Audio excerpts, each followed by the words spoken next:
Welcome to another episode of Trends and Ideas. I'm your host, Brian Egley.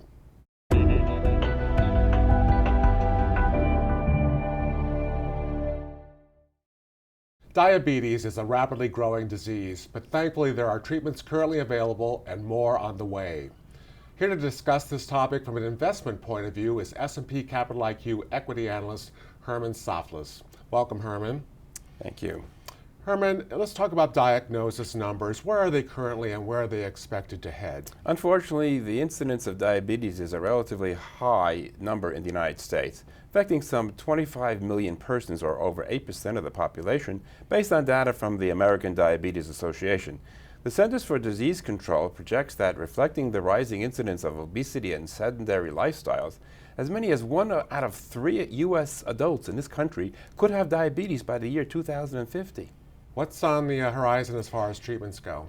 Patients with type 1 or insulin-dependent diabetes account for about 10% of the diabetic population, with type 2 or non-insulin diabetes representing the other 90%. Type 2 is potentially reversible, with persons with early-stage symptoms generally advised lifestyle changes, which typically encompass weight loss and exercise. From a standpoint of pharmaceutical treatments, there are presently close to about a dozen different types of treatment options for type 2 diabetes, of which generic oral metformin is typically the first line of therapy. Metformin works by decreasing the amount of glucose produced by the liver. Other drugs treat diabetes by stimulating the pancreas to produce more insulin. These include injectable therapies that increase GLP-1, a body substance that stimulates insulin production. The latest wave of type 2 drugs are the DPP-4 inhibitors, which block the breakdown of GLP-1, thereby increasing insulin, and SGLT2s inhibitors, which prevent the reabsorption of glucose in the kidney, moving unnecessary glucose to the urinary tract instead of the bloodstream. Okay, thank you. Obviously, there are a lot of companies involved with treatments and treatments that are coming down the road. Can you give us a stock recommendation today? Yes. Johnson & Johnson, ticker J&J. We have a buy recommendation on J&J.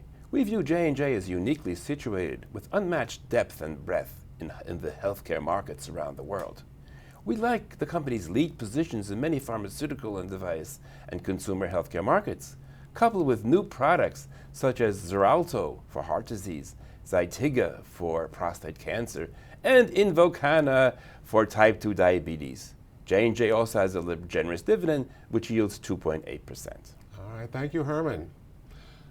For more of Herman's stock picks and comments pertaining to diabetes, we encourage our MarketScope.com subscribers to read a related Trends and Ideas story on MarketScope Advisor. It's called Stocking Up for the Diabetes Epidemic. Thanks for watching or listening. I'm Brian Egley for S&P Capital IQ.